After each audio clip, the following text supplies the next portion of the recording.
The Church of Jesus Christ journeys through this world who are both at once vulnerable and secure. We have the defenses of the Spirit of God and the Word of God and the leaders whom God gives us. But at the same time, we travel through plenty of dangerous territory. We encounter plenty of perils. Welcome to Encounter the Truth with Jonathan Griffiths. And Jonathan, I'm so glad that you're pointing out in our message today that we do live in a world that has been marred by sin, that there are dangers all around us. Because I think we can come with the misconception that, hey, once I become a believer in Christ, my life is going to be easier. That I'm not going to face some of the challenges, the dangers, the temptations, the struggles and trials that I had before I became a follower of Jesus. Well, the Bible highlights so often the wonderful security that the children of God enjoy and that the church of God enjoys in this world. But at the same time, the Bible makes it clear that there are real dangers we need to be aware of and we need to approach prayerfully and carefully. And Paul's doing that in this passage from Titus chapter 1 that we're going to be looking at today. He wants us to know that the church, while it is protected by God, is under threat in some significant ways, and in particular from false teaching. And that is, I think, a threat that we need to take very, very seriously as those who listen to Christian media and read Christian books and all the rest of it. We need to have that discernment. And Paul wants us to be wary and discerning and careful. Well, we're going to look at what Scripture says then together in the book of Titus. We're in chapter 1, looking at verses 10 through 16. Here is Jonathan. I don't know if you've ever had a chance to go on safari, perhaps in East Africa. I've never done that myself. I'd love to tour one of the great parks and to see the wonderful animals and the beautiful terrain maybe one day. But I've seen the pictures, as I'm sure you have, and there must be a wonderful sense of adventure to it all, heading out on one of those tough 4x4s, a Land Rover or a Land Cruiser or something, with all your provisions packed on the roof and setting out maybe for some days at a time. It strikes me that there is something both vulnerable and secure about that picture, if you can picture it. You're heading off into the wilds with some powerful predators who would doubtless like to have you for their supper. Lions and rhinos and African buffalo and whatever else. You may need to cross some very, very rocky terrain that could damage the vehicle and leave you stranded. You may need to cross rivers that could overwhelm you, sweep you away. But you're in this tough vehicle, you've got an experienced guide. In truth, you're quite safe. But at the same time, you have a long and a dangerous journey ahead of you. The Church of Jesus Christ journeys through this world as a body, as a people who are both at once vulnerable and secure. The Lord will keep and the Lord will protect His true church, His saved people. He's going to bring us safely home.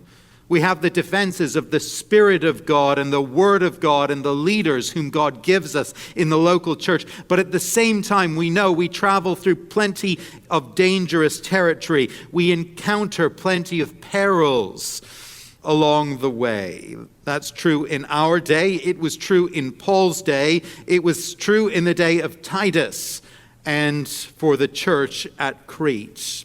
Now, as we dig into Paul's letter to Titus, we are seeing more and more clearly that Paul is writing out of a sense of real urgency and a sense of true concern for the protection of the church at Crete.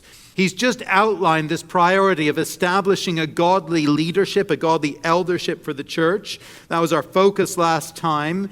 And now he sets out the reasons why this eldership is needed. He lays bare some of the key dangers facing the church.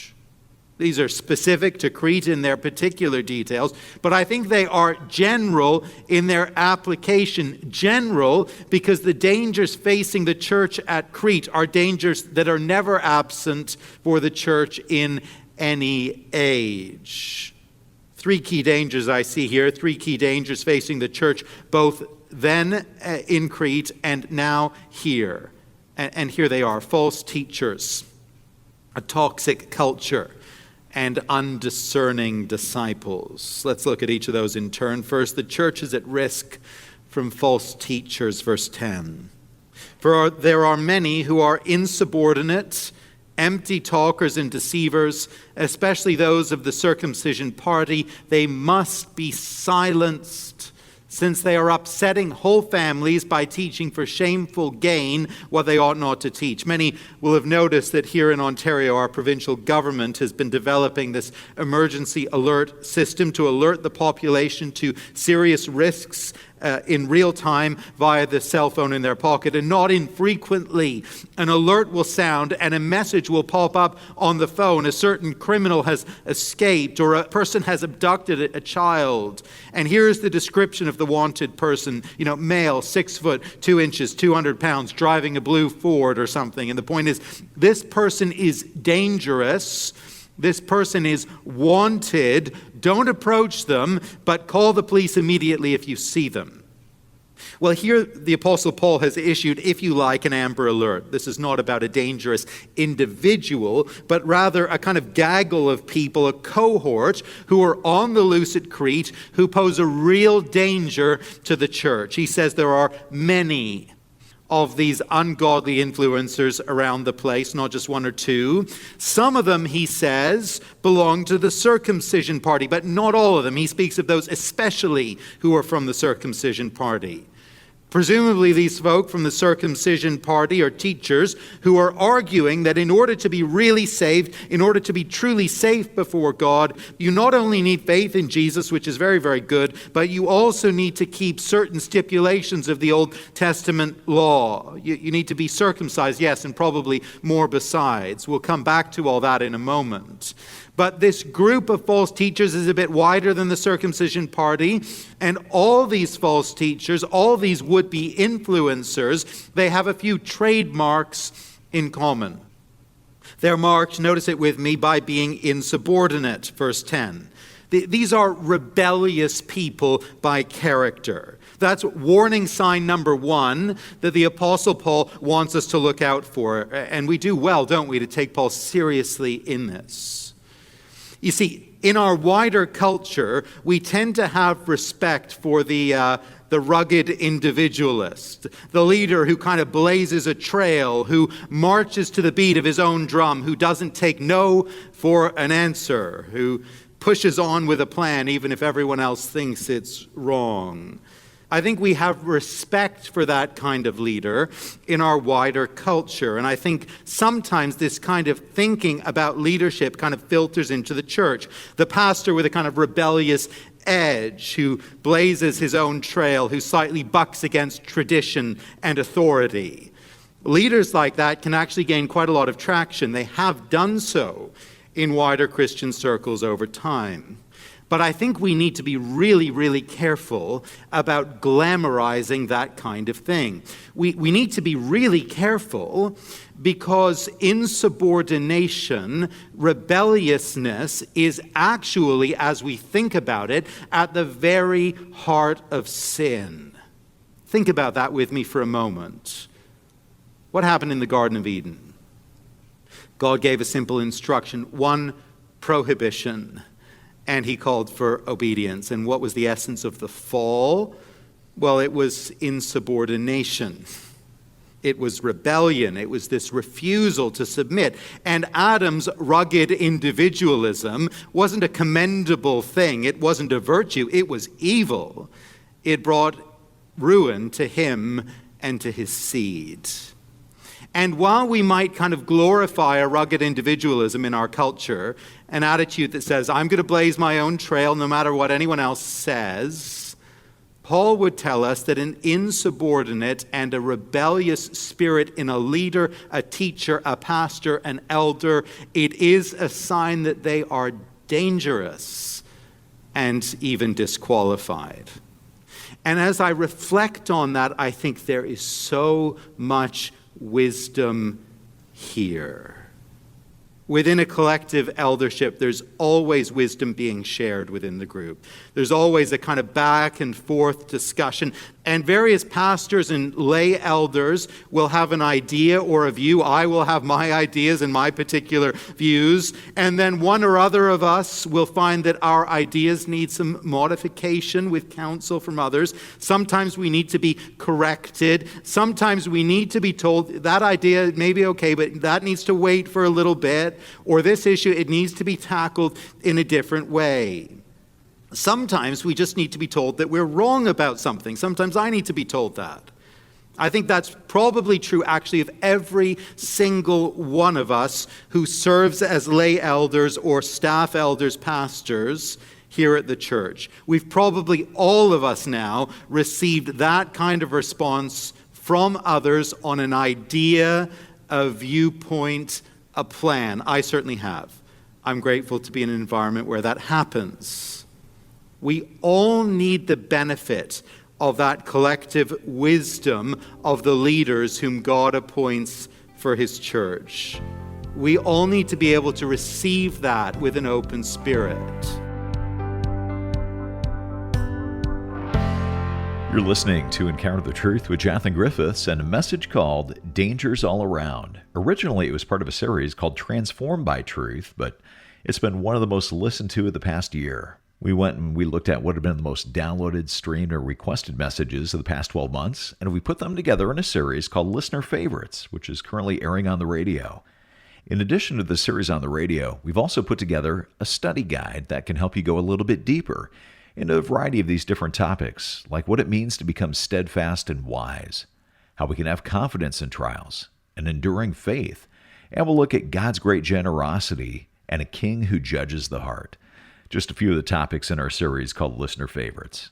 Now, if you ever miss a broadcast, you can listen online. Just come to encounterthetruth.org, where you can stream the program and download an MP3 for free and get the study guide while you're there. Again, that's at encounterthetruth.org. Back to the message. Here is Jonathan. We all need the benefit of that collective wisdom of the leaders whom God appoints for his church. We all need to be able to receive that with an open spirit. But there are those who would teach and who would lead, who would like to exercise a spiritual influence, who simply will not tolerate hearing the word no from other elders.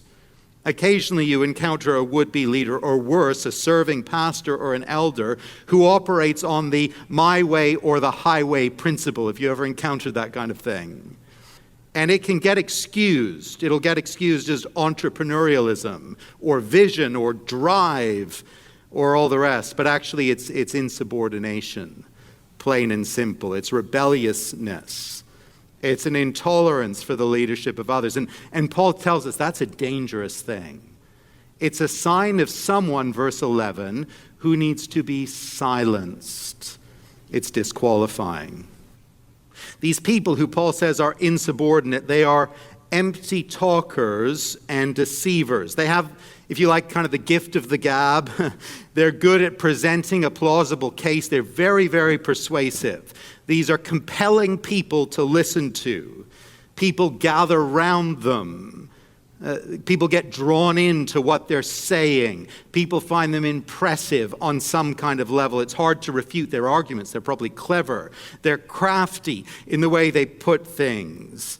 But their smooth words can actually be very, very deceptive. They're not speaking truth. Now, clearly, they're not a million miles away from the truth. After all, people aren't stupid. And if the teaching is outright heresy, hopefully fewer people are going to buy into it. No, these people are probably peddling half-truths and partial truths, which is always far more dangerous than outright lies and overt heresy. That's certainly what was going on with this particular group who were of the circumcision party. In all likelihood, they were probably making really quite a plausible presentation.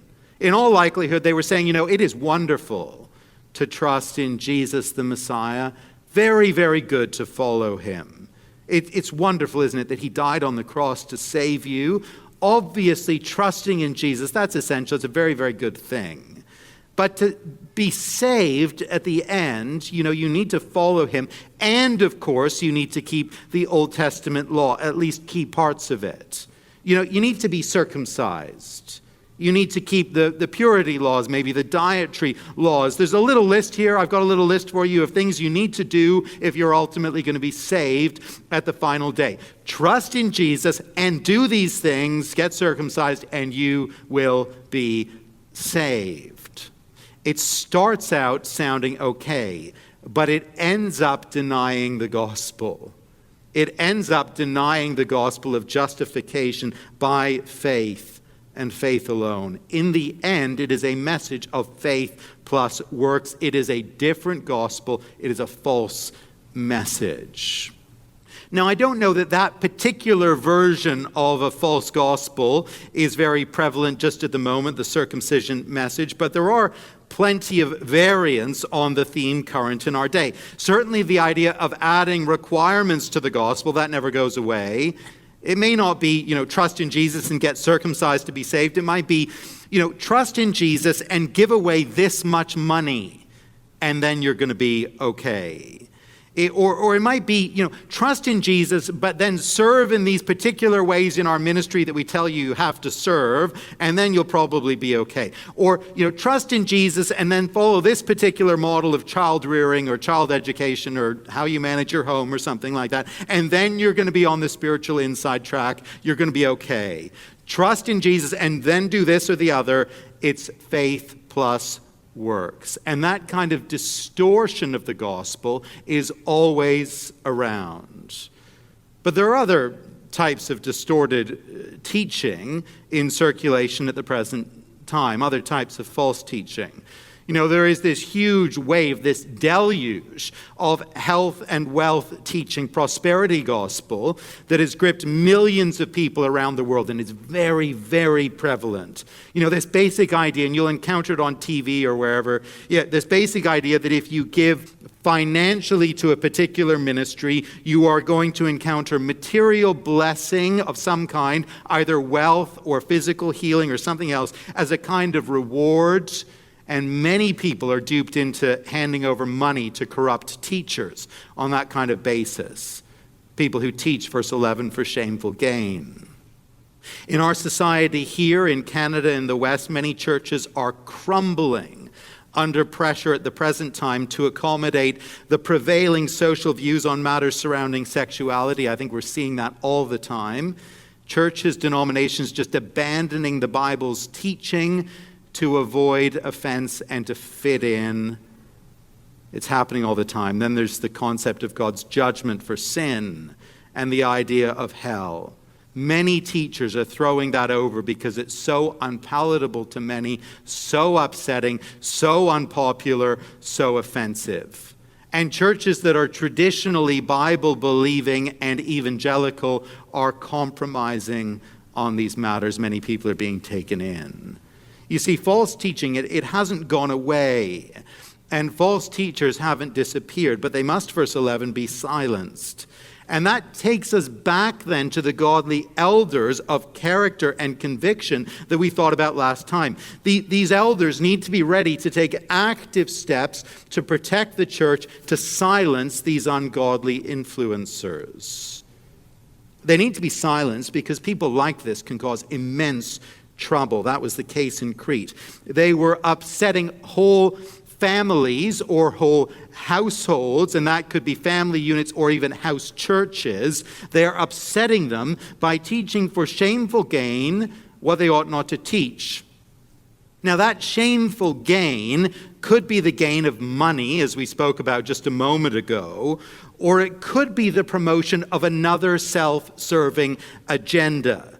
Boosting their own personal reputation, flattering their ego by building a following, a kind of narcissism, or it could be about sowing discord, driving a wedge through the fellowship, seeking to break off a faction.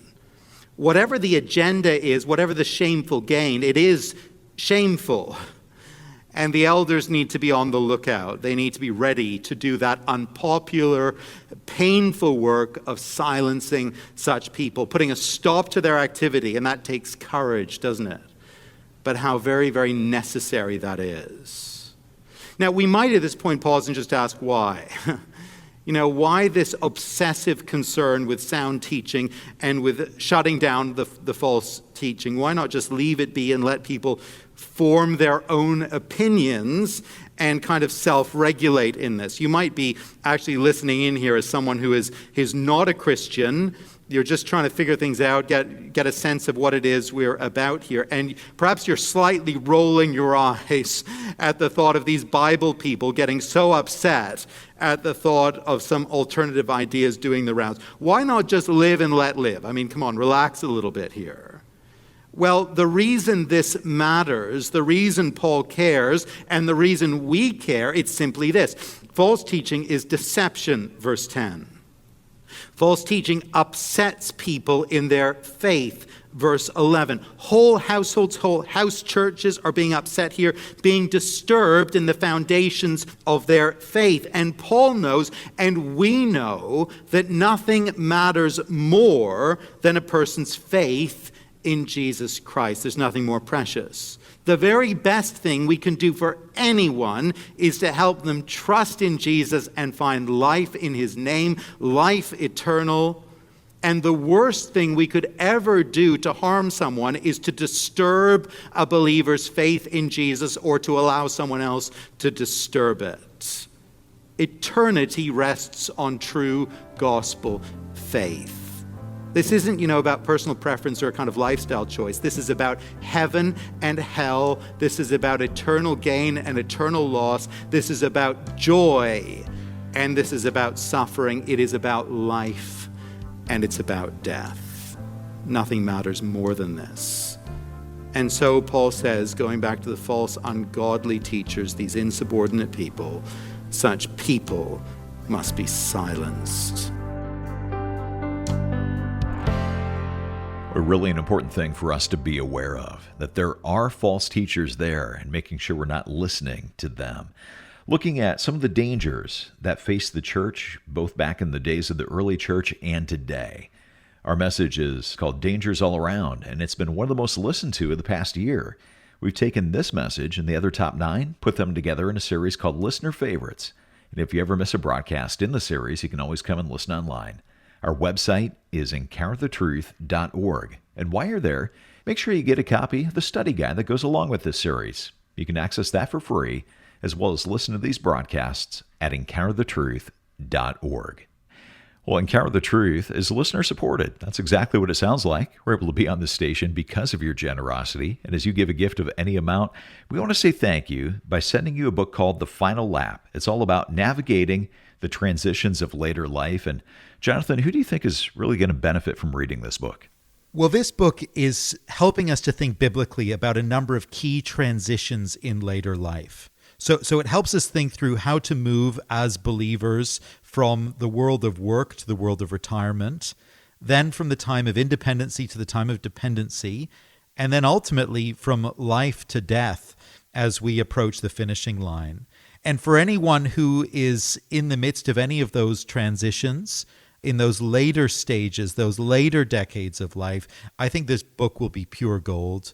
There aren't many books actually in the Christian marketplace that help us think biblically about these seasons of life, but we need to be ready for them and we need to think about them and we need help to navigate them well. But there will be others who are supporting parents and grandparents who are perhaps caregivers who need to have a biblical framework and some real encouragement as well for thinking through these things properly and from a biblical perspective. And John is a trusted teacher, a Christian ethicist, a medical doctor as well, and his wisdom is tremendously helpful. I know many have benefited from his teaching over the years, and I'm thrilled that this book is available and that we are able to make it available to listeners here on Encounter the Truth. Well, the book is called The Final Lap, written by John Wyatt. Our thank you gift to you as you financially support Encounter the Truth with a gift of any amount this month. You can give online at encounterthetruth.org or when you call 1-833-99-TRUTH. That's 1-833-998-7884 or encounterthetruth.org. You can also write us at Encounter the Truth, 2176 Prince of Wales Drive, Ottawa, Ontario, K2E0A1, or in the U.S. at Encounter the Truth, 215 North Arlington Heights Road, number 102, Arlington Heights, Illinois, 60004. For Jonathan Griffiths, I'm Steve Hiller. Thanks for listening, and I hope you'll join us next time.